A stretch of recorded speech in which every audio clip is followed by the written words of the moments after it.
আর আমার ঘরের বিবিরা কাঁধে ব্যাগ নিয়ে পেট বার করে বাজারে ঘুরে ঘুরে বেড়ায়। লজ্জা শরম উঠে গেল। বন্ধ রেখে স্বামীর সেবায় নিয়োজিত থাকা লাগবে, তবেই ওই মহিলার জন্য জান্নাত পাওয়া সম্ভব। নামাজ দিয়ে আর হিজাব বোরখা দিয়ে জান্নাত নাই। ঈসা নবীর মা মারিয়াম সালামুন আলাইহা, মা মারিয়ামকে ডাক দেয়া হবে, মা মারিয়াম এসো এসো, আমার ঘরে তুমি জান্নাতে আমার দরজা দিয়ে প্রবেশ করো। 3 নম্বর আরেকজন মহিলা নবীজির প্রথম বিবি আম্মা জান ফাতেমার মা হাসান হুসাইনের নানি, যার নাম হলো হযরতে খাদিজাতুল কুবরা। নবী আমার কখনো সন্ধ্যা, কখনো দুপুর, কখনো সকাল, মাঝে মধ্যে ডুকরে ডুকরে কাঁদতেন। মা আয়েশা ছুটে এসে বলতেন, নবী গো, আমি কি কোনো বেয়াদবি করলাম নাকি নবী? আপনি কাঁদছেন কেন? আল্লাহ নবীকে দেখি নবী আমার কাপড়ে করে চোখের পানি মোছে। আয়েশা, তোমার ব্যবহারে কোনো কষ্ট পাইনি রে আয়েশা, আমার বড় কষ্ট হয়, আমার খাদিজার জন্য মন খারাপ করে। এ আয়েশা, তুমি তো সুখের সময় বিবি, আর দুঃখের সময় যখন মক্কায় আমার বাড়ি নাই, মক্কায় আমার ঘর নাই, আমার মা নাই, আমার বাবা নাই, এই দুঃখের সময় আমার পাশে দাঁড়িয়েছিল খাদিজাতুল কুবরা। ধন সম্পদ ইসলামের জন্য সব বিলিয়ে দিয়েছিল, আর মক্কার বেঈমানেরা 3 বছর আমাকে বয়কট করে দিয়েছিল।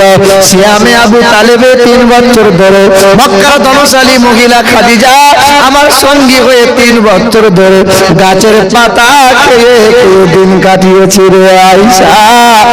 আয়েশা, শুনে রেখে দাও, আমার খাদিজার জন্য জান্নাতের 8টা দরজা দিয়ে ডাক দেয়া হবে। আর একজন মহিলা নবী নন্দিনী ফাতেমাতুজ জোহরা রাদিয়াল্লাহু তাআলা আনহা, জান্নাতের 8টা দরজা দিয়ে তাকে ডাক দেয়া হবে। কেমন ছিল ফাতেমা? এ আমার ডানকুনি এলাকার মায়েরা, আমার বোনেরা, আম্মা জান ফাতেমা বেঁচে থাকাকালীন কোন পর পুরুষ তো দূরের কথা, মা ফাতেমা ইন্তেকালের হওয়ার পরেও পৃথিবীর কোন পর পুরুষ মা ফাতেমার চেহারা দেখার সুযোগ পায় নাই। আর আমার ঘরের মা বোনেরা, স্বামী গিয়েছে ব্যবসা করতে, স্বামী গিয়েছে কাজ করতে, আর তোমার আমার ঘরের বিবিরা কাঁধে ব্যাগ নিয়ে পেট বার করে বাজারে ঘুরে ঘুরে বেড়ায়। লজ্জা শরম উঠে গেল। আবার হিজাব পরছে, আবার বোরখা পরছে।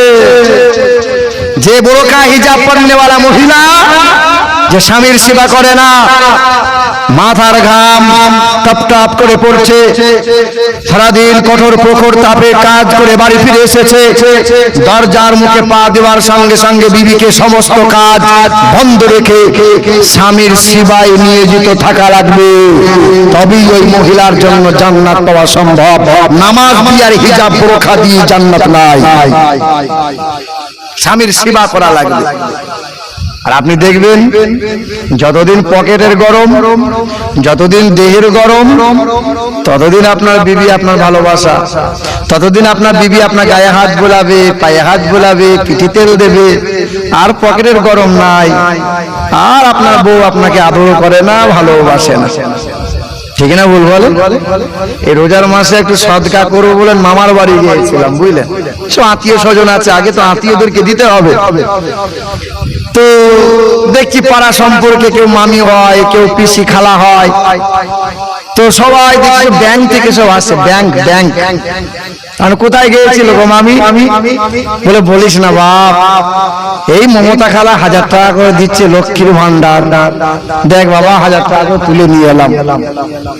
আমি পাচ্ছি 1000 টাকা, ওই সালমান মা পাচ্ছে 1000 টাকা, ওই মন্টু মা পাচ্ছে 1000 টাকা।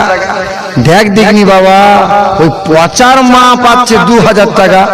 এটা মমতা খালার কি ভুল হলো না? আমাকে 1000, ওকে 2000 দেবে কেন? আনু মামি শোনো, ও যে 2000 পাচ্ছে, ওই যে পচার বাপ যে মরে গেছে, তা বিধবা ভাতা 1000, লক্ষ্মীর ভান্ডার 1000, কত? তো তোমার তো স্বামী আছে, তুমি বিধবা হতে পারবে কেন?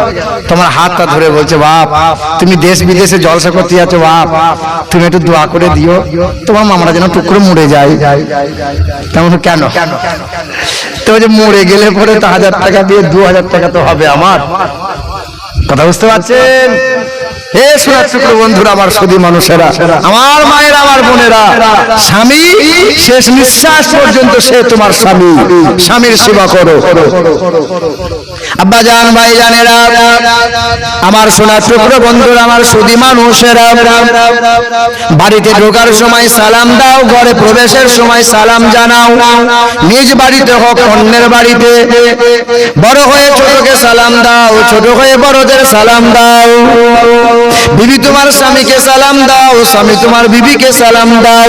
যে বাড়িতে সালামের আদান প্রদান বেশি বেশি হয়, ওই বাড়িতে আল্লাহ পাক রহমত আর মহব্বতে আর বরকতে আমার আল্লাহ মালামাল করে দেয়। বিবির সাথে হচ্ছে না, ঘন ঘন বউকে সালাম দেন।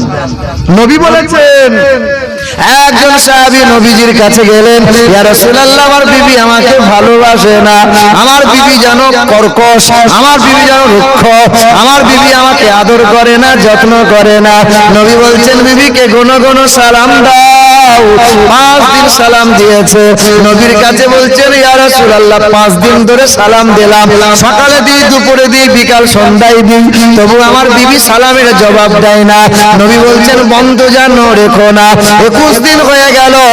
21 দিন পরে ওই সাহাবীটা বলছেন, ইয়া রাসূলুল্লাহ, আজ এমন হয়ে গেছে, সালামের ফজিলতে আমার আল্লাহ পাক বিবি এমন হয়েছে, এখন আমার বিবি চোখের আড়াল হতে দেয় না। বলেন তো, বিবিকে সালাম কোনদিন দিয়েছেন? আপনি দিয়েছেন গো?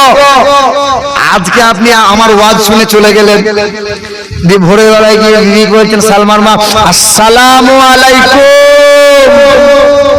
তা আপনার বউ তো তুমি আর ঢং করো না, যা সৌগাত ভ্যাকার করে মাথা খারাপ হয়ে গেছে, সালাম দিতে ভোরবেলায় কেন বলে বলুন তো? জীবনে সালাম দেন দিত, আপনার বউ তো ভয় খেয়ে যাবে যে কি ব্যাপার, আমার স্বামী ভোরবেলায় সালাম দিচ্ছে, কি ব্যাপার, খ্যাপা হয়ে গেল নাকি? ঠিক না? ভুল বলেন, সালাম দেন। সালাম কেন? সালামুন আলাইকুম তিবতুম ফাদখুলুহা খালিদিন। পৃথিবীর জমিনে ইমানদার বান্দা বান্দিরা সালামের আদান প্রদান করবে যারা বেশি, হাসরের ময়দানে সালামের সংবর্ধনা পেয়ে হাসতে হাসতে জান্নাতে যাবে তারা। ছেলেকে গুড মর্নিং শিখিয়েছে, ছেলে বলছে গুড মর্নিং। সকালবেলায় বাপ আমার ইন্তেকাল হয়েছে, আপনার ছেলেটা আমাকে বলছে, ইমাম সাহেব, ভালো সাহেব, গুড মর্নিং। আচ্ছা, সকালে বাপ মরেছে, সকালটা ভালো সকাল না খারাপ সকাল? গুড মর্নিংটা বললে পরে কি মানাবে, সাজবে? একবার গুড মর্নিং বললে পরে কয়টা নেকি পাওয়া যাবে?